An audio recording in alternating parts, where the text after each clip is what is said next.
Welcome to Below the Line, where we talk about working in Hollywood from the crew perspective. My name is Skid. I'm a former assistant director and your host. Quiet on the set.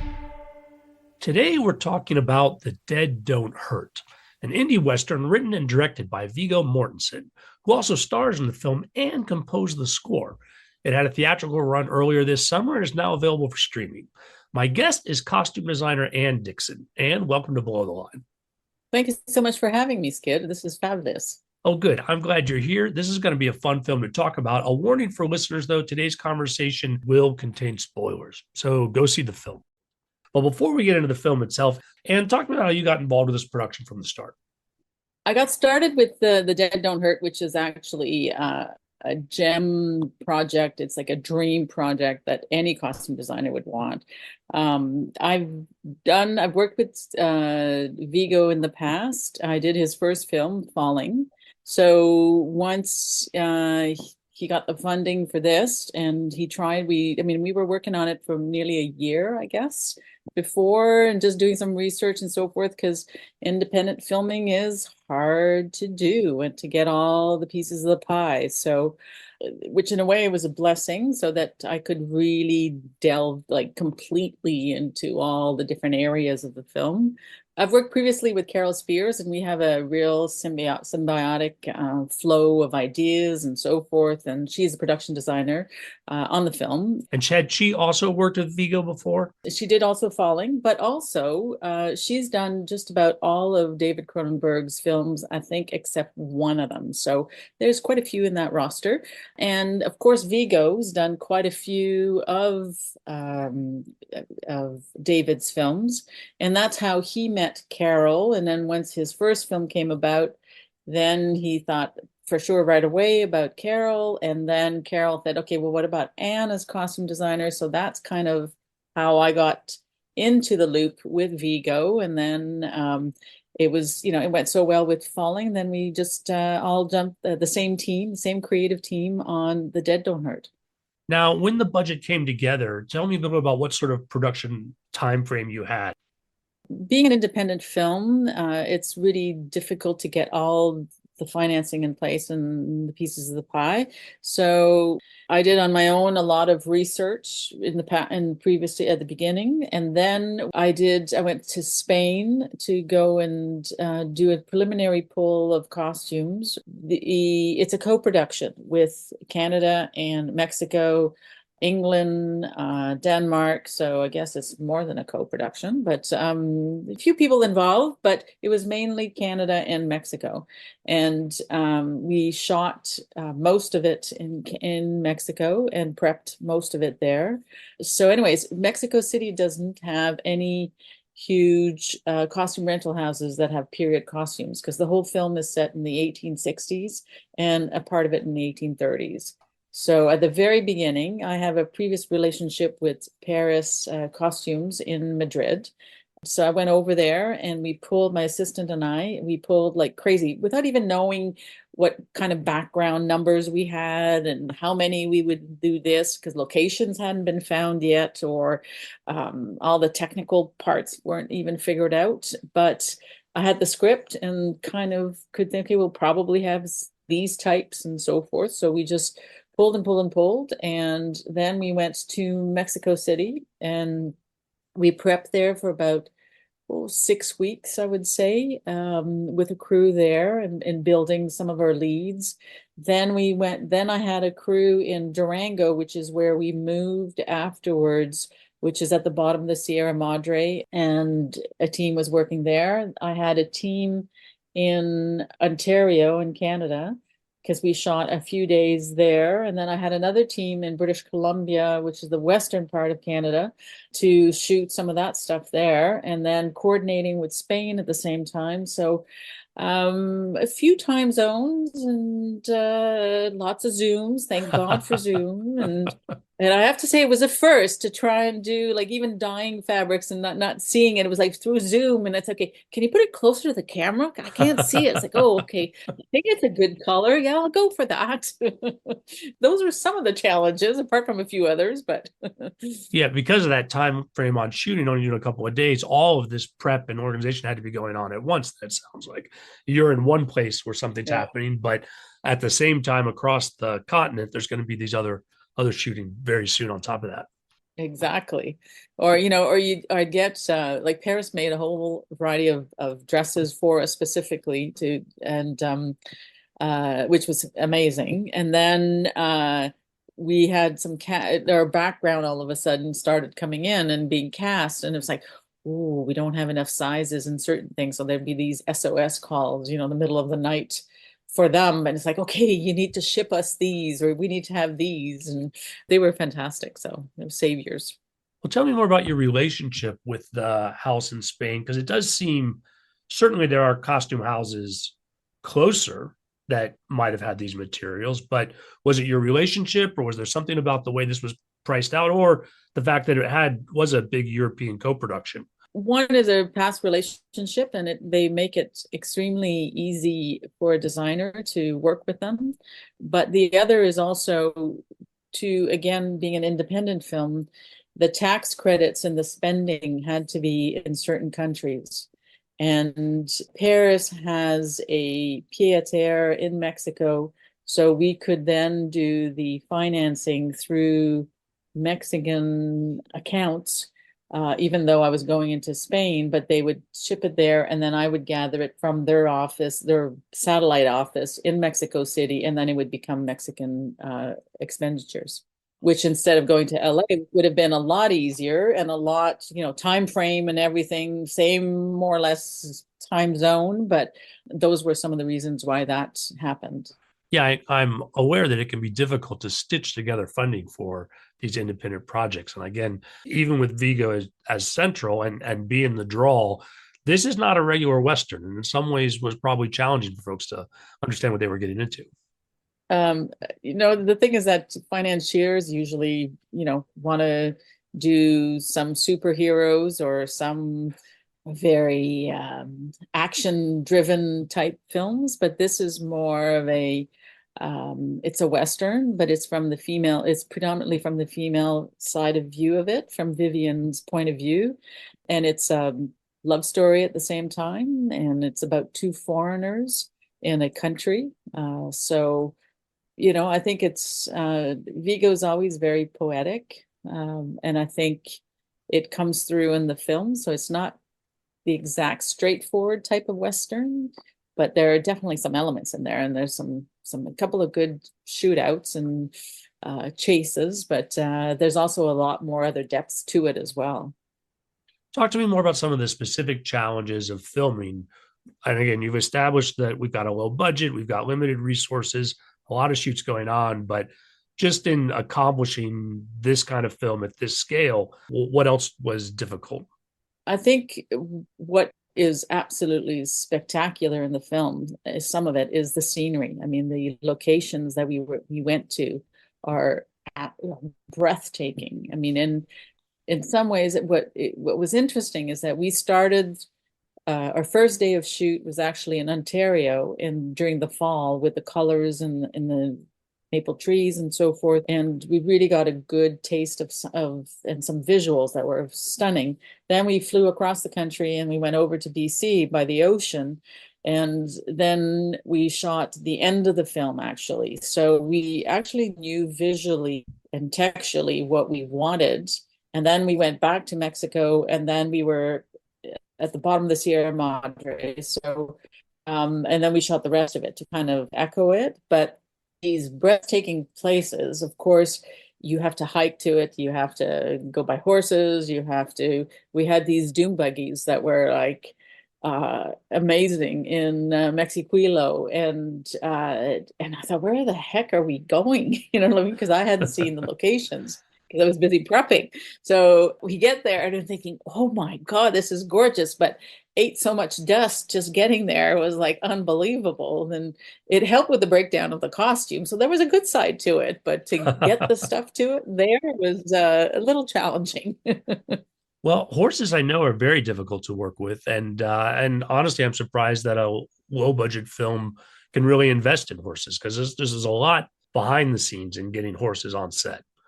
Yes, but I mean, there's no Western without a horse. I mean, there's no Also true to way. point.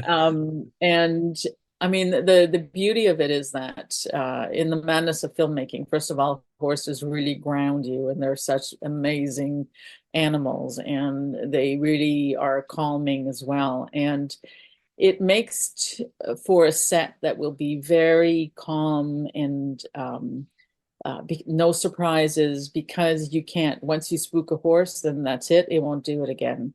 So we had, whether the horses were on set or not, it was kind of a good start of the mood and the tempo for everything. But mind you, Vigo is that way. He prepares, he's an incredibly prepared man, and it's a very calm set, and there's no madness, or the usual madness that can happen. I mean, yeah, there's a little hustle behind, but it's not uh there's no yelling, there's none of that, because again, with horses, you can't. So you have to be very zen.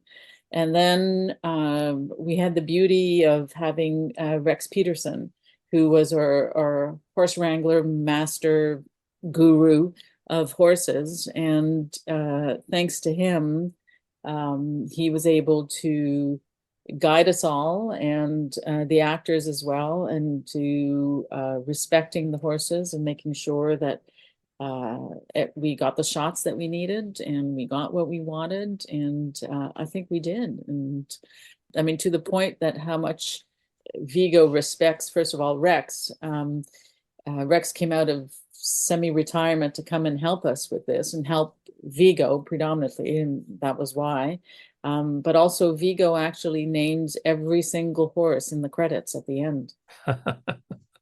He names all the horses and he names all the background, I noticed as well.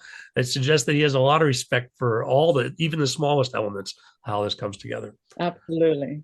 The art form of filmmaking, he highly respects it, and the whole language of it. And there's no abuse, there's real love for it, and a real passion for it. And I think it comes through in how he handles everything and everyone. And it, like you said, like he credits every background, because without a background, you don't have anything. It's you can have your actors, but it's kind of like a painting. You know what I mean? Like, you have to have the depth of it. You have to have some background or some action or some movement there to make it interesting, whatever the dialogue or whatever the scene might be. So, and he fully understands that and is grateful and very respectful to it. Now, sometimes as costume designer, I know on a larger budget project, you might not spend that much time on set because, again, as we talked about, you have every other aspect of the film or the project to prep. But it sounds like you were closer to the action on this, and maybe that's a consequence of being the lower budget. Is that a fair assumption that you, again, were more of the set days in the filming and such than normal? Most probably, yes. I have an incredible assistant designer, Anna Delfara, so very grateful, and we've worked together for many, many years. So she knows my affinities and so forth. So she would often be doing some of the overseeing the fittings of the background, and the principal, of course, I would do, but I would then go to set to establish. But I always go to set to establish, just to make sure the pulse is happening and everything is happening. But on this, we had some difficult scenes and some tricky situations and so forth. And my crew at times might not have been the most highly experienced. So I think it was important to be there as well, to help them, as well as to make sure, Vigo got what he wanted. And I like to be there as well, just because I find it just eases everything.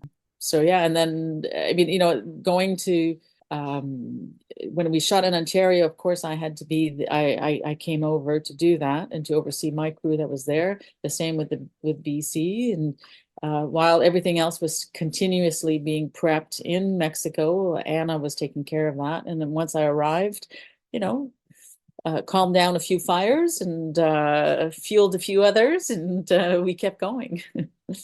Now, are there any specific days or scenes that still stick in your mind as particularly challenging?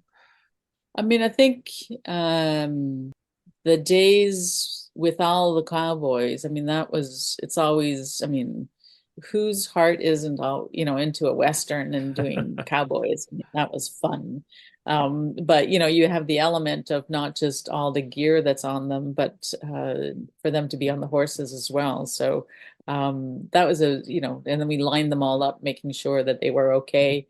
The other I would say is probably when we did the port in San Francisco, where we were down by the seafront, and we had to recreate that. And then there were so many different, it was quite a busy port. And so we had stevedores, seamen, we had sailors, we had vendors, we had fishmongers, we had passerbys, we had upscale people, we had Chinatown was just beside it, so we had that milling about. So that we had a lot of people, and it was incredibly hot that day, of course. So to make sure that everyone was, flowing and it looked right and it happened, and to get to that day was tricky, and then on the day itself. But I just love it, so it's all fun in the end, really. Let's turn a closer eye on the costume design itself. And are there specific elements that, while again, the entire story comes across, are there things that you'd want to draw people's attention to, say on a second viewing, or things they should watch for that they might miss the first time through? I think that the wonderful thing about Vigo is that he's very much into well, at least in the past two films, very much into realism and honesty. And I think that was so important for him that it came across the board in every aspect, visually, acting wise, and so forth. And so for me, in costumes, even though it's a big, it's a period piece, it's a 1860s, and then some in the 1830s. It's during the Civil War time with those massive bell dresses, and they can kind of look like, those wedding things on the cake, you know what I mean? And then we didn't want that. We didn't want it, even though it was a period piece, we didn't want it to be a period costume piece, and we wanted the story. It was about the story.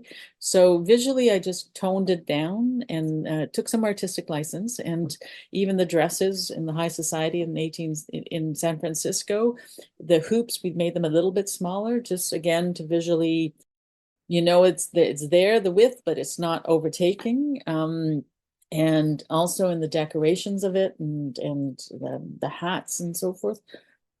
And then the other thing that's really interesting with Vigo, there's an awful lot of beats that are continuous. If you look, it's kind of like Find Waldo. There's a lot of those little pieces that come back again and again, the thread of a sub-story of a sub-story. And for instance, we start with the 1830s when Vivian is a young girl, and you're in upstate New York. You're near the French border of Quebec, and her father is a French Canadian, and he has a ceinture fléchée, which is a woven long belt that the First Nations first had, and then the Coureurs de Bois took it over for the usefulness and everything else. But and so for me, it was, and for Vigo as well, it was really, really important that we had a real authentic one. And I had an artisan from Quebec, Jean-Maurice Côté, actually weave them for us, hand weave them for us. And that thread is a big thread within the story of the whole film, because she then takes it and brings it to San Francisco, and then there's different beats that you see through the film. And at the very end, when she's buried, it's buried with her as well. And so that's like one of the beats that follows that's kind of interesting. And for me, being originally French Canadian, it was really important that I nail it and I do honor to my heritage a little bit. So it was a nice little, like, hats off to it. So I was very happy with that. The other is there's even subtext, like he goes fishing, he's a fisherman, and then when she meets Olgan in San Francisco port, he's actually eating salmon and fish, and she's buying fish, and then there's fish again in another storyline, and then at the very end of the film, again, it's that, the beginning was the fish, and at the very end, when there's this incredible scene, and they turn around, and there's a young Sislaw girl with a salmon, and she's just offering a fresh salmon to them. And again, like for the Sislaw girl to again get that realism and that honesty, she's in a cedar bark skirt that they would have had. And one of the things that I love about the film business is the 6 degrees of separation, or you never know what you're doing and how it will infiltrate, and how it will kind of be part of your lexicon down the road. And so I took a course a couple of years ago in cedar bark hats, to weave them, from Shy Waters in BC. And she's a master in cedar hat weavings. And then when this came about and I had to have, handmade cedar bark skirt, and I'm thinking, oh my God, where am I going to go? And I thought, I know, Shy, so got to Shy, and then she made it for us, graciously. And so I think all of those elements that are really real in this film, that I think gives even more depth to the sub stories, and then there's kind of like to try and get into the characters. Do you know what I mean? And I thought, okay, so Olsen is like a carpenter, and then it's like, what am I gonna, how can I give him a little something that makes it interesting? And I thought, like what would be the Carhartt type of carpenter jacket that they would have had then, and I thought, okay, there's none. It's like, well, all right, well, let's do one ourselves, and so got a canvas and got a shape that's kind of period and kind of interesting. And so he wears it at time again to kind of get a little more depth, and underneath some of his over frock coat and sack coats, and then Vivian also wears it at times. So it's just all those little elements, I think, makes it for being a real honest film. Well, it's nice to see films like this get made. And folks, if you did miss it during its theatrical run, supporting this kind of independent theater is how we get more of it. So excited to see what Viggo does next. I'm hoping that the experience didn't turn him off of directing something in the future. He's got a number of stories. He's definitely a storyteller. He's got a lot of scripts that he's written. He's a complete Renaissance man. So I cannot wait for his next one of whichever one will get made, but it should be interesting. We'll take what we can get. On that note, we're going to call it a wrap. Great having you here, Anne. Thank you so much. It was a real pleasure. Listeners, I always appreciate your feedback. You'll find my contact info at our website, blowtheline1word.biz. That's B-I-Z. You'll also find past episodes and link to all our social media, so check it out. So, Anne, where else can people see your work, and what's next for you? I have my website that you can see some past work, and with an E-Dixon, Dixon.com. Also, what's coming next up is actually David Cronenberg's next film, The Shrouds. We opened at the Cannes Film Festival about a month ago, and it will be opening up at TIFF in September, and then it will be in cinemas end of September. I'm not sure exactly the date, but it will be then going into the cinemas. So, very different genre. Well, another interesting filmmaker. That'll be something to watch for.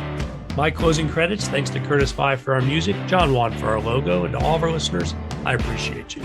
The Below the Line logo is available on t-shirts, mugs, and stickers at redbubble.com. Please rate us wherever you get your podcasts and tell your friends. Thanks again from Below the Line.